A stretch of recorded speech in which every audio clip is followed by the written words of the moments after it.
Right on, writers. Welcome, first time viewers, to the Books by Adrian author platform. This is Tuber Book Club, and I'm your host, Adrian Santiago. Hello, welcome. I'm a little rusty. It's been a little while since I've done this, so please bear with me. I'm so glad that you guys are here. I'm very sorry for having started late.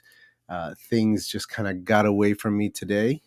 Happens when you work overnight and try to make things like this work. So thank you for your patience. Thank you for being here. And we are going to dive right on in. For those of you who do not know, who are first timers here, uh, you know, also let me know in the chat if you're hearing an echo because my headphones are still broken. I'm waiting for the new ones to get shipped in, and I'm hoping that there's no echo. But please let me know. Okay, so I'm Adrian Santiago. I'm an author and YouTube content creator.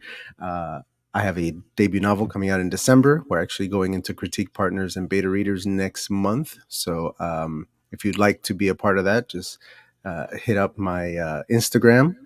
Inside the link tree, you'll find a link to a place where you can sign up to be a beta reader. The link to my Instagram is down below, as well as my link tree and all that stuff. Welcome, everybody, here. My quick thoughts, spoiler-free on Tracker, before I bring out my co-host for today and she shares her thoughts. I really, really loved this book. It was just a thrill ride from beginning to end. I love the way that things were revealed about the characters. I love the way that you got thrown right into the world, right into the story. I had very, very few nitpicks, and we'll get to them in certain chapters. But for the most part, I was really, really pleased with this and had a lot of fun reading it. And I can't wait to talk to you guys about it. So if you have not read Tracker, you still have 2 weeks left to get it for free.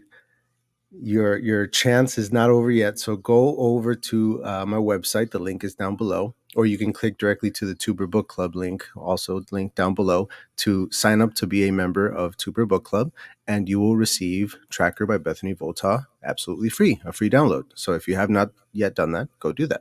All right, let's get my co-host out here and find out what she thought of Tracker by Bethany Votaw. Today we are joined by Shannon, also known as SD Houston. Shannon, welcome. Hello. Hello, how are you? I'm good. How are you doing? I'm okay. I'm okay. A little frantic, but I'm okay. I'm going to go ahead and get caught up with the chat. Why don't you go ahead and introduce yourself to the people at home and let them know what you thought of Tracker? Okay. Well, hello, everybody. My name is Shannon. I write under the pen name SD Houston, author of the YA fantasy trilogy Clash of Goddesses. I also have a YouTube channel under the name of SD Houston where you can find content about writing and my self-publishing journey. You can also find the podcast, Self-Publishing Tips and Tricks, which I do with my two co-hosts, Ben Pick from Running to Write and Morgan Lee. And I'm also the founder of the AuthorTube Writing Conference, which you can also find links to on my channel. Today, of course, we're talking about Tracker by Bethany Votaw, if I'm saying it right. And this is how I feel about it, right? So I finished it yesterday, and I was reading in my room. So then I went out to the living room, and where my husband was watching a TV show, sat down, looked at him and said, "This should be a movie."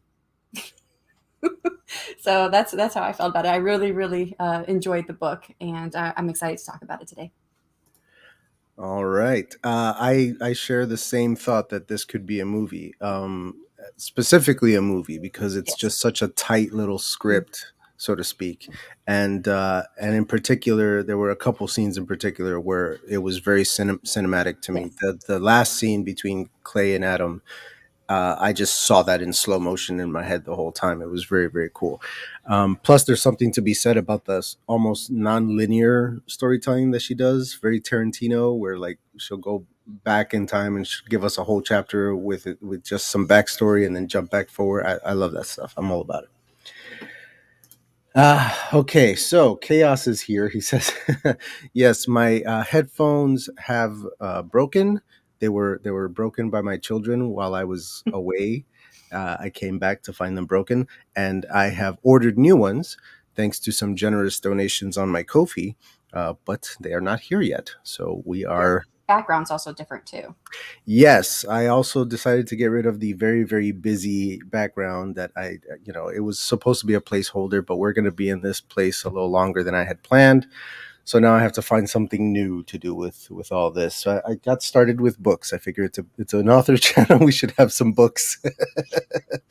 I'll see what else I can do back here. Maybe a picture or something. I don't know. Um, Ben, hello, welcome. Thank you for being here. Ben released his debut novel a few days ago, and I'm very, very excited to read it. He may or may not be a nominee today. I don't know. We'll find out. Just comment. Spoiler alert. Yeah. I wanted to do something new, by the way, since Okay. it is only myself and Miss Shannon here with me today, and we are missing the rest of our panel. I would like to give the audience a chance to nominate some author tuber books. So, what we're going to do later in this episode is I'm going to have people write in their nominations, and please include the hashtag nominee. I'm going to put it right here, like that.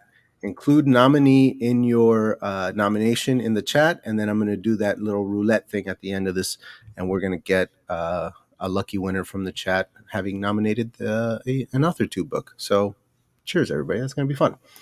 Alrighty, so Shannon, this book was pretty dope. Yeah, I don't know about you, but I really dug it. me too.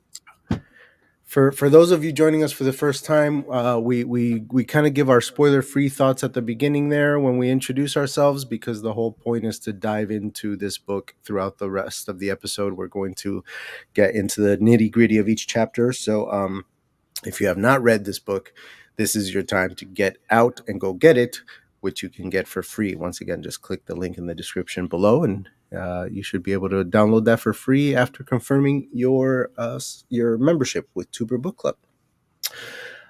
Okay, so chapter one. Chapter one drops you right into it, and I love that we're on the way to meet this weirdo in the woods, and he's getting built up as we go through the chapter. Not sure what we need him for yet, but there's an immediate interest. And there was a hell of a last line as well. After building the guy up, we're hit with that harsh truth that he's a complete piece of crap, apparently. And then the hammer drops that he's Adam's father. So a great first chapter, complicates things right off the bat. And I love it when the audience is privy to something that the characters are not. So the fact that we were told by Adam that this man is his father, uh, that's just awesome to me. I love stuff like that. What did Yeah. you think of chapter one? Any notes? Yeah, and I it didn't take long for that to drop too. They were at the end, because that second to last paragraph when Adam says, "Oh, trust me, I know," when they're talking about the guy, and you're like, "Oh, does he know this tracker?" And of course, the very next line, he says it's his father. And I really liked how she kind of planted little hints about the relationship between them, like the whole penny thing. Yes. I remember when he first said it. So Adam flipped the penny with his thumb and pointer finger. Heads I win, tails you lose. And I thought, where does that come from? And I thought maybe it had something to do with him and Mason. And then when I read forward, I think I was forward a few chapters, I came back to that and I wrote, after reading forward, did this litany come from a memory with his dad? But I mean, it wasn't straight on memory of heads I win, tails you lose, but the memory did come of the pennies from his dad. Yeah, the penny thing was really cool. At first, I wanted to see where she was going with it. The whole idea of a character with a penny or a coin and flipping it. We've seen that before in other things. So I was like, where's this going? I'm glad that she went somewhere kind of new with it. So I dug that a lot. Yeah. Amelia's here. Hello. Hello.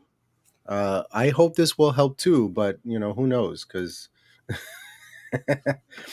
I should have uploaded the. Oh, maybe I did. I uploaded the music from the opening, so we'll get a little tracker soundtrack back here. Okay. It's gonna be nice.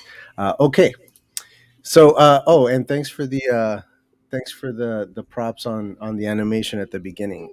I try to tailor the Tuber Book Club animations to the book that we're reading, and that's as close as I could get to tracker. And I think it's pretty good because to me, the birds were like their own character in the book. Yes, the whole thing with the birds. Every time that he was looking up at the birds, it was the one like almost fantastical element for me. You know Yes, what I yes, mean? I thought the same thing because you talked about how the bird stayed with, and we're in spoiler alert. We're in spoiler, right? Yeah, yeah, yeah. We're just Okay, we're just and the heading out. bird stayed with Ava Mhm. until Mason came, and then they left. So it was almost like they had their own way of communicating. Same thing. I thought something fantasy here, Yeah. but Yeah, Clay's connection with the birds in particular. Every time he was like angry or whatever, he would look to them. Every time he was thinking about something, he would look to them. So it was just this like ghost almost that was following him around. I just loved it. This one little piece of like, and it wasn't anything super. It's just birds, but there so was just very, this feeling, this feeling yeah. of something more, this feeling of this supernatural element. And it Really, was really. always just birds until the very end when one specific bird's a hawk, which I thought was interesting. But we'll get to And I was waiting for that because of the cover. I was like, when is the hawk going to come? yeah. Oh, thank you very much, Um, Amelia. You're very there nice. was one line that I really loved from the first chapter. We try to point out lines, and I didn't have a line from every chapter because sometimes I just got into the story and I was like, wait, I forgot Yes, to pick out a line. But there was yes, the one here, the third paragraph at the start of the story. The birds followed the truck, watching it weave through the forest like a needle through the fabric of snow-covered greens. yes. It was a great simile. I love that one too because it almost animates it in your mind. Like you can almost see like the thread. You know what I mean? Like Yes. very, very nice. Very nice. Uh, cool. We're getting some nominations in the chat. Keep them coming, guys. Chapter 2 was interesting because it jumped right into Clay's POV, Mhm. and at the time he didn't know that Adam was his son, and if he did, he didn't clue us in as the audience. So I found that to be really awesome. At that point, as an audience member, I don't know if Clay realizes who this is, but all the clues are saying he doesn't know yet. So again, that whole idea of the audience knowing something that the characters don't, and Mhm. there being a dynamic in play that the characters don't know is in play. I love that. That's a really, really cool thing to play with because it makes moments that shouldn't be tense full of tension. You know what I mean? Like it's just this Yeah. like extra little thing that hangs over every scene. Well, and then the fact that Adam, he says, "Call me Adam," and I underlined that. I was like, "Call me Adam. Is this his real name?" And I was like, "Okay, there's that added more to the tension." Welcome, Bethany. You are welcome to be here. Authors tend to feel a little weird sometimes when they join us for this. Um, it usually results in people asking questions. You are more than welcome to answer the questions in the chat. But I will remind everybody that we also have an interview with Miss Votaw coming up in 2 weeks. So anything that we don't get to ask her here, or anything that she is going to want to go deeper in depth, further in depth with. We'll get to that in the interview in 2 weeks. But yes, please stick around, Miss Bethany Votaw, because we are gushing over your book. It is awesome.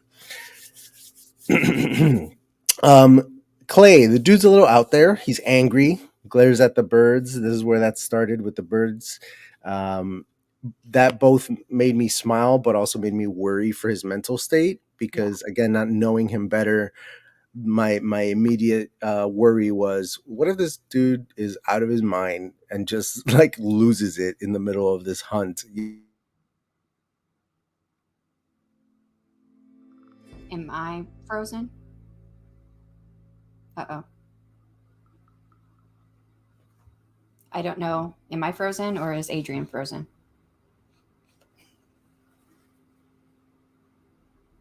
Oh, okay. Okay, so hopefully he'll come back on. Oh, there Is he is. it? I I think it's me. My Wi-Fi signal looks a little low, so that's probably what it is. Um, anyway, I was just saying that he seemed to be the biggest danger uh, Yes. in as far as we could tell. So that was also kind of a great surprise when you get to the end and you realize he's not the dangerous one in this scenario. Uh, that's just good stuff, man. Any other thoughts on chapter 2? Well, okay, so I think there's actually quite a few strengths in the books. One is the dropping of hints, the foreshadowing. The backstory is done really well, but subtext is done really, really well. There's a lot of subtext in here. Mm. But I think another thing that I really, really loved, I really, really loved a lot was her characterization. Hmm. So, building that characterization. And then Clay, he says something that I think characterizes him for the rest of the book, which is drug runner from Canada, that's like ordering a hooker from a convent. Hmm. Yeah, And I this was idea of like really drugs from yeah. Canada, like come on. Yeah, it was me. It was me.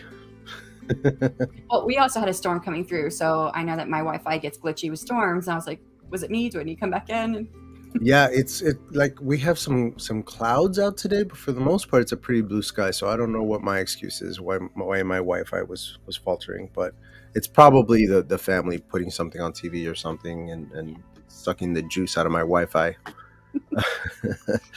uh, I read Tracker in 3 days. It was amazing. I read Tracker in one day. me too. I read it this morning. Yesterday.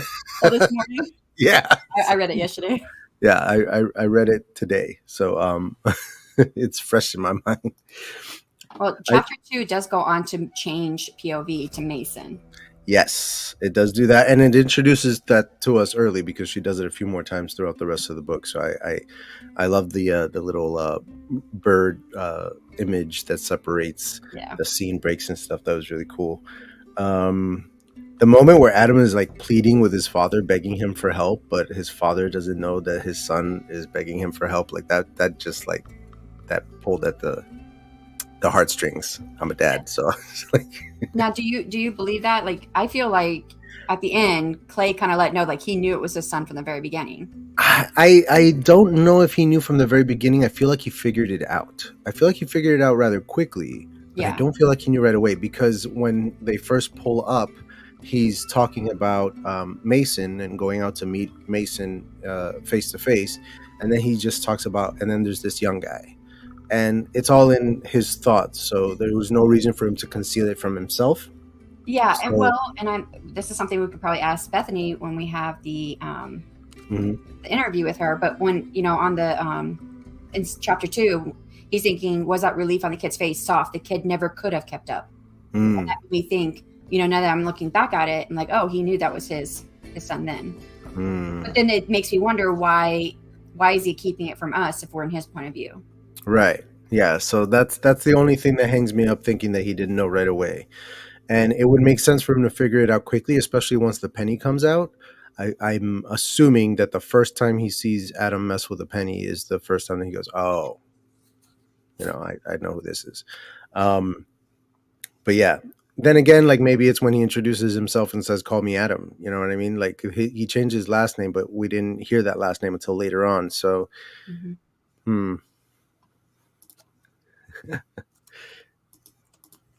really slow reader, Adrian. So 3 days quick for 1 day is quick for me. I'm not bragging, saying that I read it in 1 day. It was a necessity because the show was today, and I hadn't read it yet.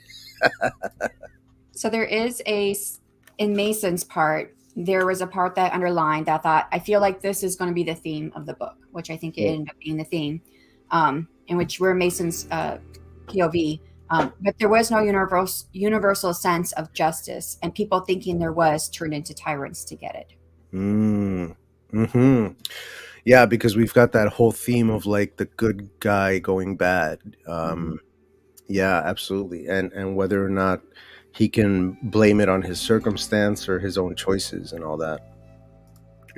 Adrian I did do the homework just late, and I made it. So shut up.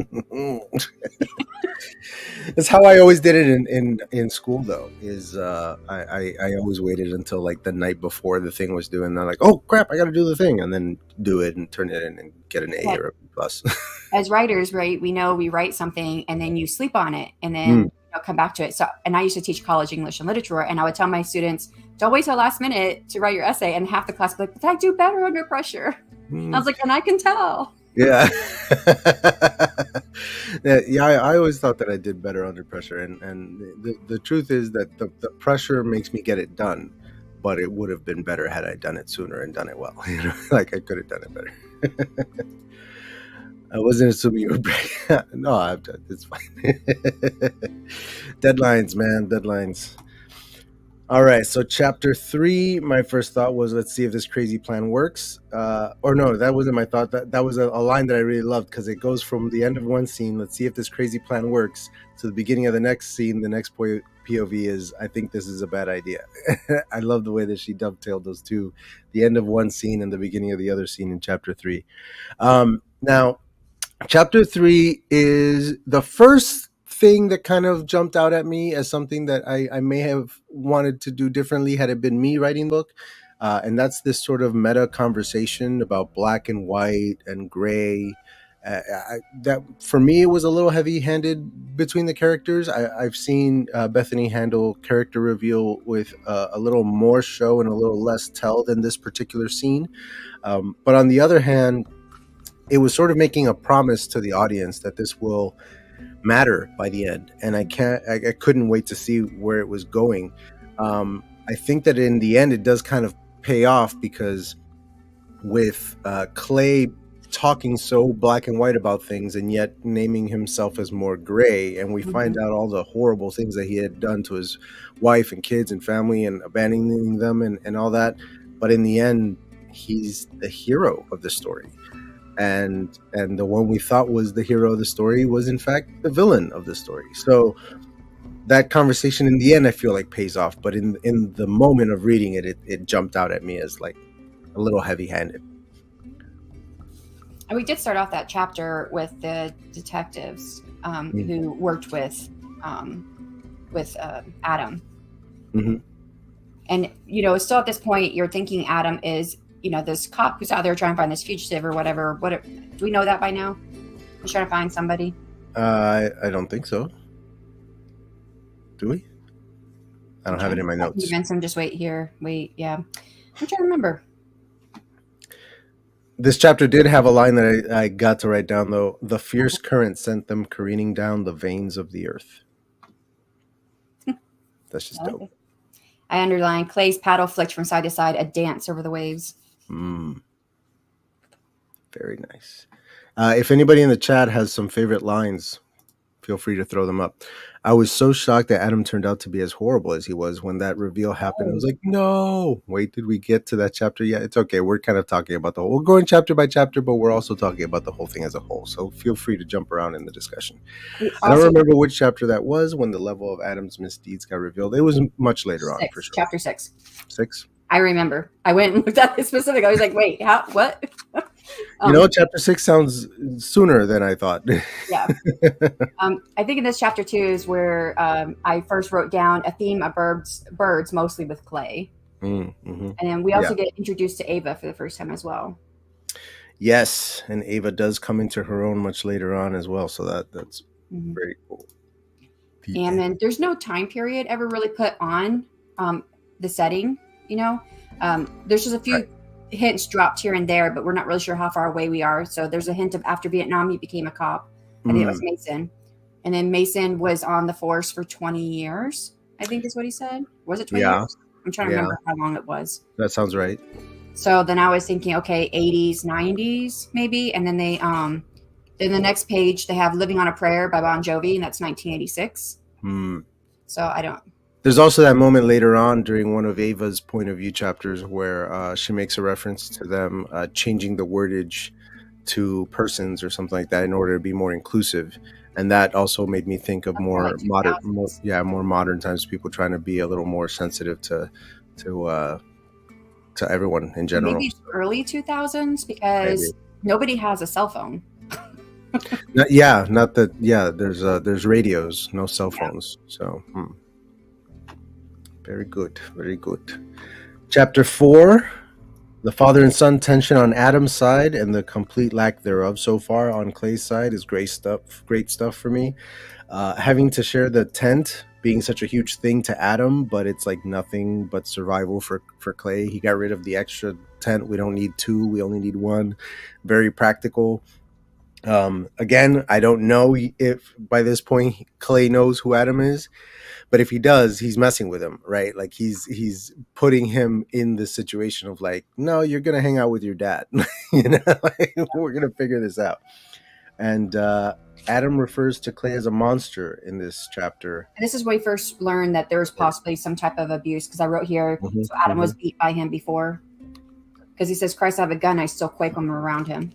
And then finally the hammer drops from Clay. You really think I wouldn't help my own son? And once he says it, you're just like, oh man, he does know. He's been doing this the whole time. But yeah, the referring to Clay as a monster, figuring out his transgressions as a father and a husband, some dark stuff. But so good for character. So Yes. it's like it explains everything. Why he's this hermit, this recluse.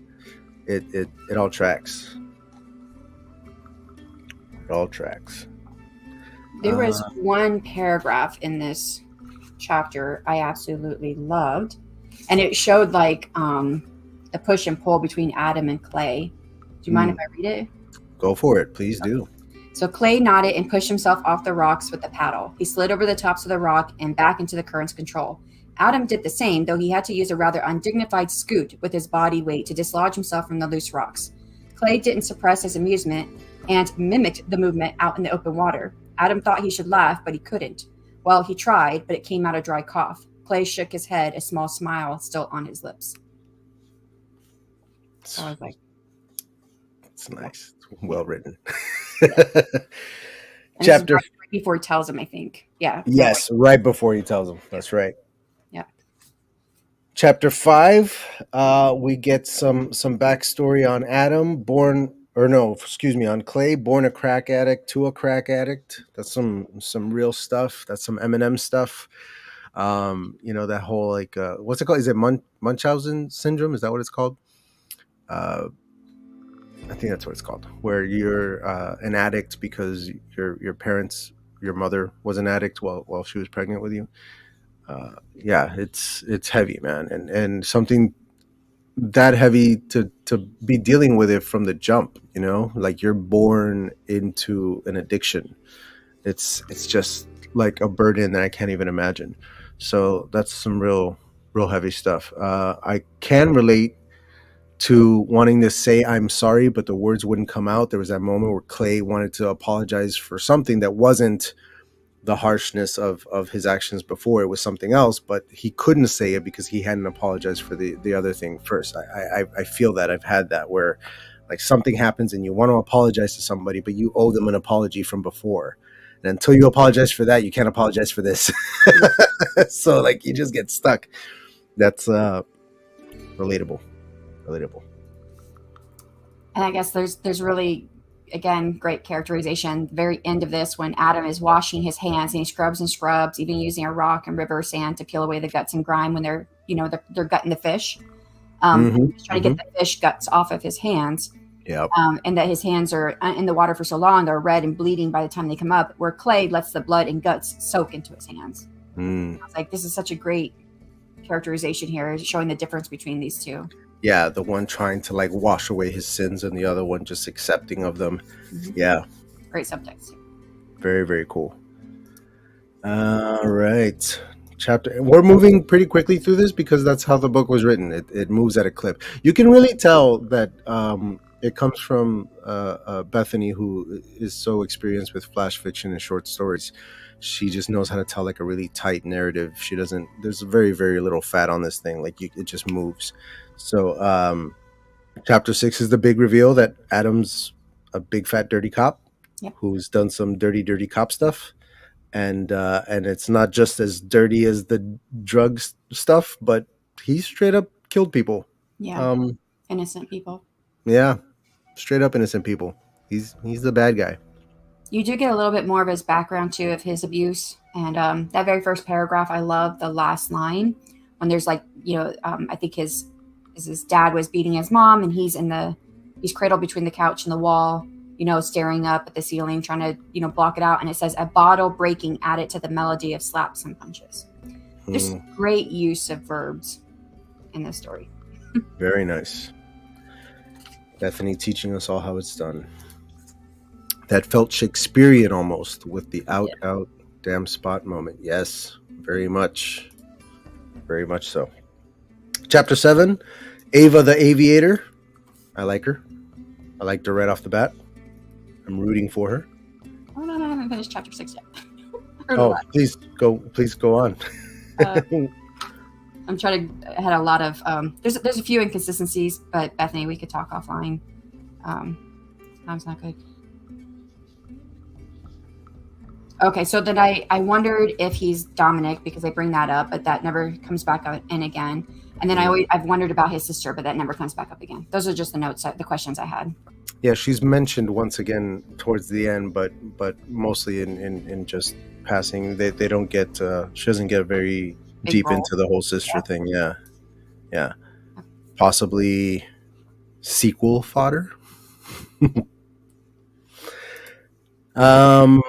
So yeah, Ava gets introduced in 7. I didn't take any other notes other than that. I just instantly liked Ava, and I'm rooting for her. How about you? Again, great characterization. Her stomping over the rocks and dancing over Hades' grasp. Just her, the way she thinks. Yeah, I like Ava too. Yep. Richard says, always good to see the magic wand of a mobile phone being rendered ineffective in a very believable and not contrived way. Yeah, if this is in a time period where cell phones are a thing, them being out so remote and the weather being what it is, it makes sense that they just wouldn't work anyway, even if they had them. So, yeah. For sure. Chapter 8 being a flashback to before Chapter 7. Interesting choice to introduce a new character in 7 and then flash back to how she got involved in 8. Playing with the timeline, non-linear storytelling. I like it. Very Tarantino. I'm here for it. Again, cinematic, right? Very, very cinematic, the way it's kind of cut together there. How about you? Any notes on Chapter 8? I must have just breezed right through it and got into the story because I have no notes. It was a very short one. It's only 4 pages long. Yeah, I moved right along. Chapter 9, Adam blames Clay for all this, but this is very clearly his own fault. It feels like he wants to fight his dad. He wants to throw hands and settle scores, but he needs to look in a mirror and confront the real problem. This chapter just made me really, really angry with Adam. This is where I was like, dude, you're a problem. Bethany says she's in and out since she has meetings, but don't hold your punches, Shannon. Well, I figure, I don't know, if you want my notes, there were a couple inconsistencies in names and gun being drawn and then being drawn again on another page and stuff like that. But can you believe the story was almost double this and I chopped it up? Yeah. So there was one other thing that I really want to know why or what the time period was, because I wrote in here, and I thought it before when it did Adam's flashback to when he shot the wife of the fugitive, and he shot his partner or the trainee. Right. I remember thinking it then, but I didn't make a note. And then when I got back here to this chapter, I finally wrote the note. I said, wouldn't they match the bullet to Adam's gun? Because they have that technology. They do. My immediate thought was, and we do find out later that he's not the only one involved, that there are others, not only amongst his crew there, but also above him. And so I figure that he's counting on them covering for him as well. He's cleaning up his own mess, but it's their mess too. So I'm assuming that he's betting that they're going to have his back when it comes to that kind of stuff. But yes, you're right. That would be very damning evidence for him if it does come up. So I also like the line, they ate their breakfast of oats in silence. Love that. JC Carpenter says, but that's typical for a child of abuse to feel that everything wrong that happens to them is the fault of the parent that abused them. Very true to character. Bethany's going to hold her tongue on the time period because that is a funny, painful story that she'll tell in the interview. All right. Teasing the interview. I like it. You guys got to come back in 2 weeks to figure out what we're talking about. Let's go. I also wrote a note here because we go on at Clay's childhood. And I wrote, and so starts the obsession with birds. Mm-hmm. And so this is when he stopped looking at the ground and started staring up into the sky. That's what it has that line in the book. Yeah. Also here in chapter 9 is the line where it says, for once Adam's face was alive. And I wrote, yeah, because he's getting close. Is he going to murder everyone here to cover his tracks? And there's also where Clay mentions that there's no sign of a little girl, and he's Mhm. catching on. And I just you can feel the tension rising, where it's going to get real between Clay and Adam really soon. Like he's putting all the pieces together. He's too smart for Adam to pull one over on him. And I wrote Very down, nice. will Clay help his son or will he turn him in? Because Yeah. he seems to live in a black and white world, even though he considers himself gray. Mm. And more to your point, a great character, you don't necessarily know what they would do in that situation. Would they go with the white or with the black solution? Being a great character, he could go either way. So yeah, is he going to turn his son in? Is he going to help him escape and disappear into the woods and become a recluse like him? Like what's the end game Yeah, for Clay and all this? Very, very interesting stuff. Um, I did not appear to take any notes for chapter 10. I didn't either. Must have been a quick one. Yep. Chapter 11, some more Ava setup. Felt a tad unnecessary, to be honest, because she set her up so well in her first two chapters, and I was already like on board with Ava, Well, already invested. I was invested, but I did like knowing that she had a goal, that she had a plan for Mm. her life. Yeah, Because the hours that she needs to yeah, get, yeah, so she can get the she job. has the motivation to work towards something, that she's working towards something in her life. I wrote, I'm rooting for her over these two other knuckleheads, but this chapter might not even have been necessary since I was already on board with her. But you're right, the whole kind of like motivation comes in here. Yeah. So yeah, very nice. Very nice. Okay. Chapter 12. Shannon, pardon my French, but I wrote in here, oh shit. Getting the other players in here now. The storm clouds are brewing some action, is what I wrote. Peter mentioned Icarus, which Clay had also mentioned. Yes, I wrote that too. It was brought up once before by two different characters. Yeah, two different characters refer to the same story as being Icarus-like. And so I'm definitely going to want to talk to Bethany about that one. I want to know why these two different characters are seeing things in the same ways so specifically, literally the Icarus story.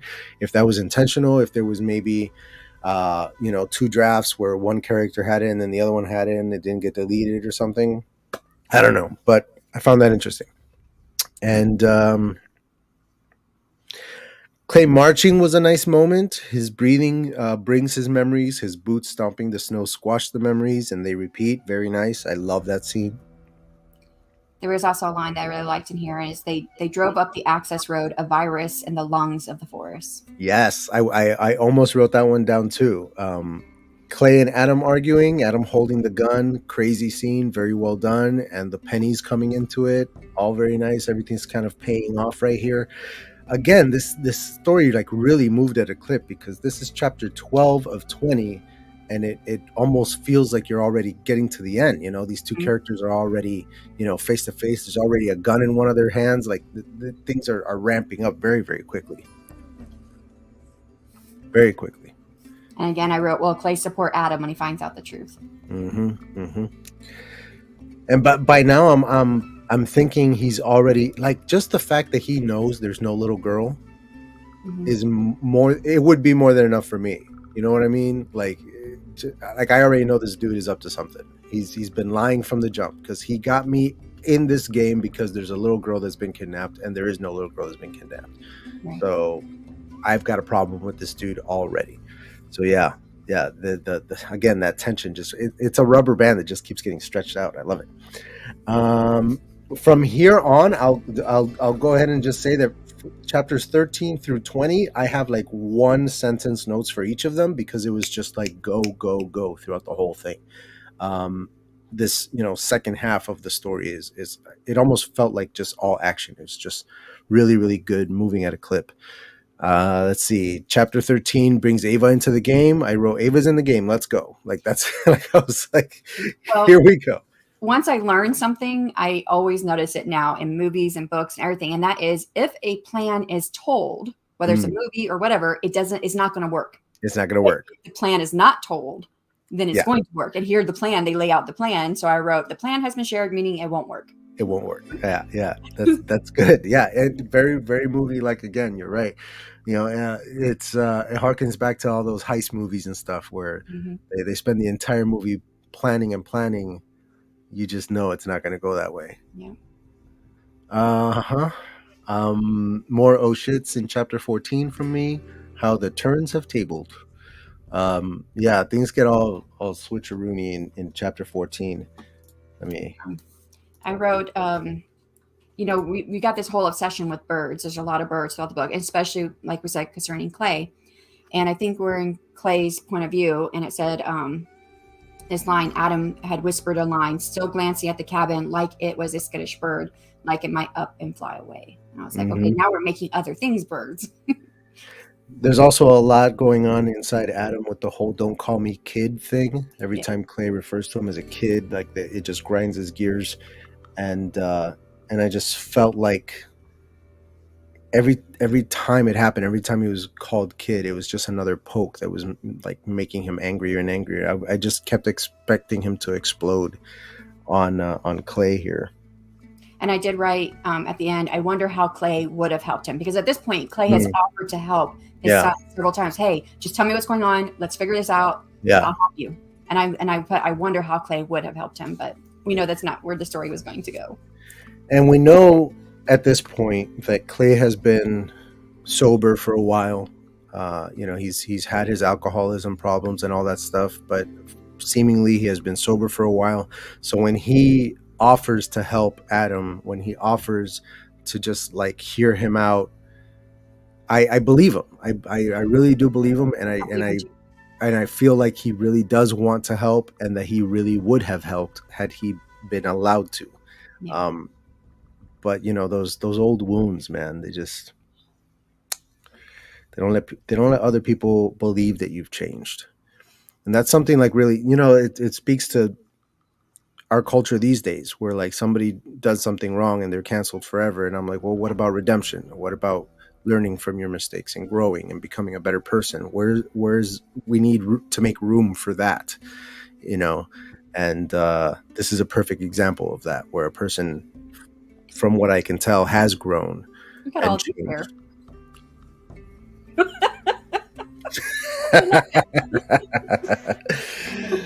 Anyway, chapter 15, I wrote, the stakes are high, the hunt is on, let's go. Again, it just felt like a big action sequence to me. Chapter 15, I was into it from the jump. There was a line that I liked that had a simile in it. Ava could see Clay's bleeding head, and she couldn't help but imagine it dripping on this fresh powder snow, like porcelain skin pricked for the first time. Mm. I was like, that's a very visual image. You could see that. Bethany, why are you so good? Why do birds suddenly appear? All right, what else? 16. This is the point where the hunter has become the hunted, or in this case, the cop has become the criminal. Um, yeah, again, even after the reveal of what Adam had done, it still pains you as a reader to get to this point, right? Where you Yeah. see him actually be the guy with the gun holding it to somebody else. Like that whole thing is just like, come on, man. Like, you're supposed to be the hero here, you're supposed to be the cop. We were waiting for you to turn this all around, to make good on your mistakes. To take his And father's offer of help.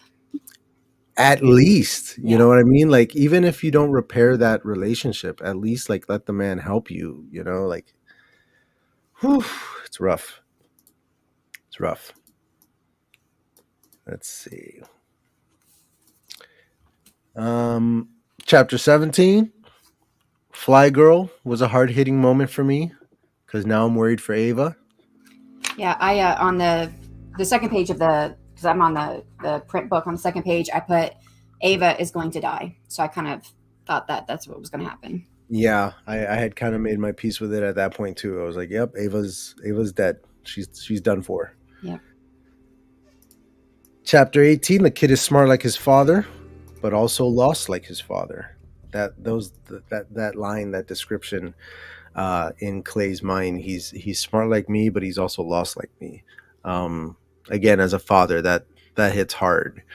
You worry a lot about your kids making the same mistakes that you made, or suffering from the same, bad habits and things like that. Mhm. It's you don't want to poison their potential with your own issues and problems and failures and faults. So it's like it's a huge worry for me as a father. So to see a father refer to his son like that was heavy. Yeah. And again, that tension is there because, he's there with Mason. Mason doesn't know that he knows that he's his father. Right. Mason does know a lot about Clay, though, who he is, the alcoholism, the stuff with his wife. It's revealed here that Mason knows a lot. But it feels like Clay knows him pretty well too. They're reading each other really well, Yeah.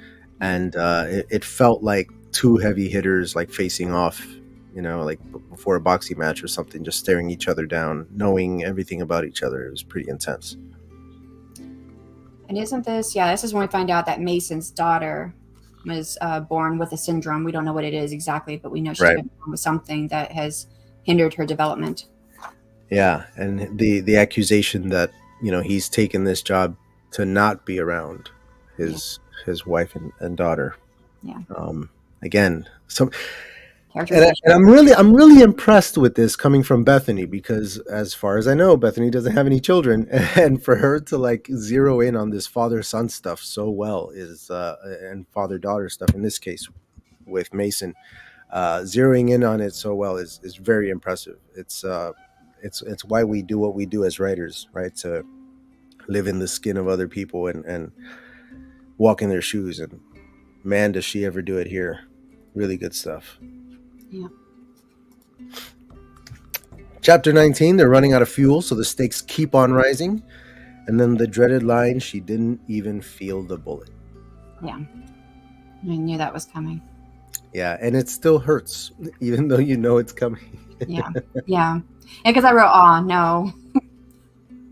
Yes, Margaret, it is a very pretty cover. I am a huge fan of the cover for Tracker.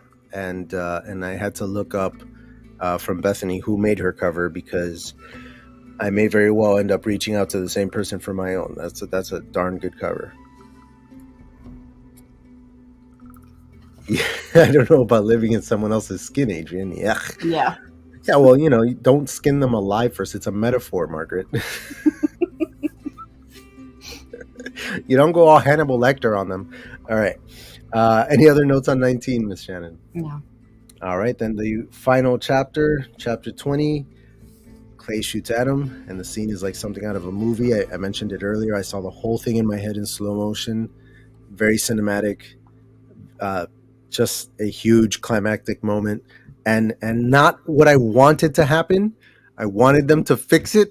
Yeah. Me and, too. and and instead it ends like this, and Clay walking off, his tears hitting the snow, and I'm just like, damn, like, yeah, it's not the ending I wanted, but this is the way it has to end. Like it's inevitable. Adam was just on a rampage, man. And I knew that pretty quickly when he said, "I'm going after him." When Clay said, "I'm going after him," I wrote next to there, "Clay will kill him." Yeah, just it's coming. And there was also that sad scene, the touching scene of when Mason is calling out for Ava, and the birds only flew away when they knew she wouldn't be alone anymore. Mm, I really, that was touching to me. those supernatural little birds, gotta love them. The epilogue was short and sweet, just wrapping up little loose ends, letting everybody know how the scene was handled, and where the characters go from there. I really like that Clay sort of goes off into the woods and disappears. He told them that he would. He told them that this is it. I'm going to move again, and you're not going to find me. I need another Tracker novel. I need Clay to come back and track down his I daughter or something. feel like Clay was coming back. Yeah, I have it I have that at feels the like end. that. Yeah, it feels like that for sure. It Yeah. feels like a nice little like Clay will return in Tracker 2, the hunt for his daughter or whatever. Oh man, I loved this book.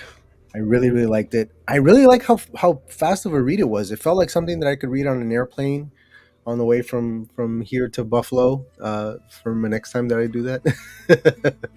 um, again, the talent that Bethany brings in this very tight storytelling, this very quick action, and again, very honestly, there's really no fat on this. There was the one chapter where I felt like we might not even have needed it for Ava, and yet you pointed out that she still got a little character development there. We got her motivations and stuff there, so I can't even fault her for that chapter. Honestly, Because when she dies in the end, you're like, wow, she's never going to be able to get those dreams that she wanted. they're all just murdered right there in the snow by Adam. Thanks a lot, Adam, you piece of crap. This was a ride. This was a wild ride. I recommend it. I recommend it to everybody. Read it. Read it. You still, everybody at home, you still have 2 weeks to get a free copy. If you, for some reason, still have not gotten it, sign up to Tuber Book Club. Get your free copy. If you're already a member and for some reason you didn't get the link, let me know. Send me an email to booksbyadrian@gmail.com, and I will send you the link. We have it for 2 more weeks. Once we do the interview with Miss Votaw, we will also be announcing the new book on that episode, and so that's it for Tracker. So get it while you still can. Are we going to do nominees, Miss Shannon? Yes. Would you like to go first? Yeah, sure. Memories by Margaret Pinard. A new one this time. Well, y'all don't seem to like the Infinite by M.K. Williams. Hey, they got more votes this last time than ever before. I feel like it just always depends. Wow, I can't talk. It always depends on what it's up against. Nominees, yes, nominees. We're gonna do the roulette thing in a minute here. My nomination is going to be Falling Through by Ben Pick. It is brand new. It has a beautiful cover. I made the book trailer, so I'm a little biased. I want to read it. So let's throw that one in. Oh, she said that's her debut. Well, it's the only one I physically have, Margaret. Which one would you want us to do instead? Oh, mixing it up, shaking things up. Margaret, which book should we read? Let us know. Because I don't want my debut to be read either. Which book got the most votes ever out of interest? All right, Richard. All right. To be honest with you, Richard, that was probably Tracker, but you were pretty close. You were pretty close. All right, I'm going to do this thing here. Let me see here. Start collecting. Do we share the screen for that? Yes, I have to share the screen. So let me do that. The Keening is my standard recommendation. You guys would tear Memories hostage to pieces. All right, so I'll recommend The Keening then by Margaret Pinard. All right, The Keening. All right, so everybody who has placed a nominee into the chat with the hashtag nominee, we are going to draw.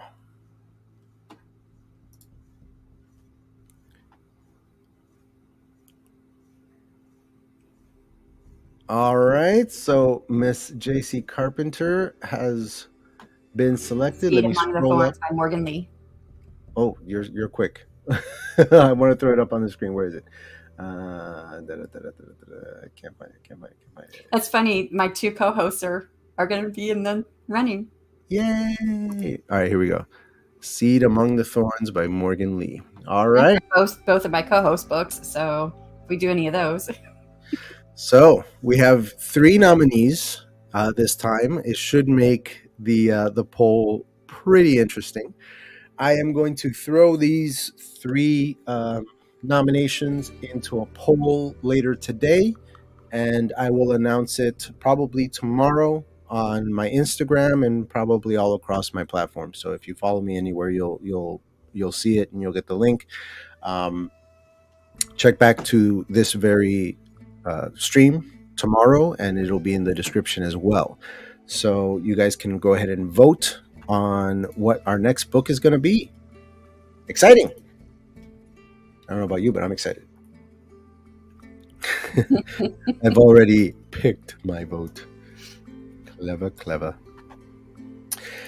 Well, Mr. Richard Holiday, Mr. Ben Pick, J.C. Carpenter, Margaret Pinard, and of course the lovely Bethany Votaw. Thank you all for joining us today. This was a lot of fun. I love this book.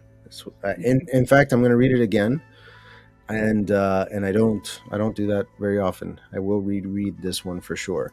It was in fact Votawsome. Miss Shannon, why don't you go ahead and say goodbye to the folks at home? Let them know where they can find you and what you have coming up next on your platform. Okay. Everybody, I'm Shannon. I write under the name SC Houston, and you can find my YouTube channel under SC Houston. And next up is, I would like to say I have a video coming up this week, but I still have not been able to get to it because it's like 32 minutes long, and I've only got through 8 minutes of editing. But it's basically breaking down my entire marketing strategy for my third book launch and which promotion strategies I would do again and which ones I wouldn't do again and why. And I'm really trying to get through it, but I've been playing catch up. So I don't know if it's coming out this week or next week. And yeah, it might come out after our next self-publishing tips and tricks episode that will come out on the 15th of August. Very nice. Very nice. Thank you. And I have been your host, Adrian, and this is my channel and this is my platform. And anything that you want to know about me can be found across this platform, booksbyadrian.com. The links are in the description below. I've got playlists down there that you guys can watch on YouTube. I've got my Ko-fi link down there where you can purchase animations, such as the one that we saw at the beginning of the stream and the ones that we're going to see at the end. And if you need anything, whether it's animations for your channel or a book trailer or a channel trailer or even a whole channel starter kit with everything that you need to make your channel look great, I'm your guy. My prices are fair and I do the work very quickly. I deliver it as soon as humanly possible. So if any of that interests you, please go check it out. Links are downstairs. Let's say goodbye to everybody at home. Stoked to hear it. Yes, Miss Bethany Votaw, thank you very much for such an awesome book. That sounds great, Shannon. Looking forward to it. Yes, I am as well. Your marketing videos are always great. Okay. All right, folks at home, thank you so very much for coming.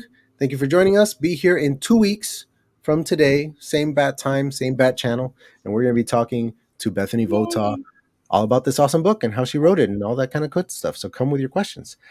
Thank you all. Have a great one. Bye. Bye.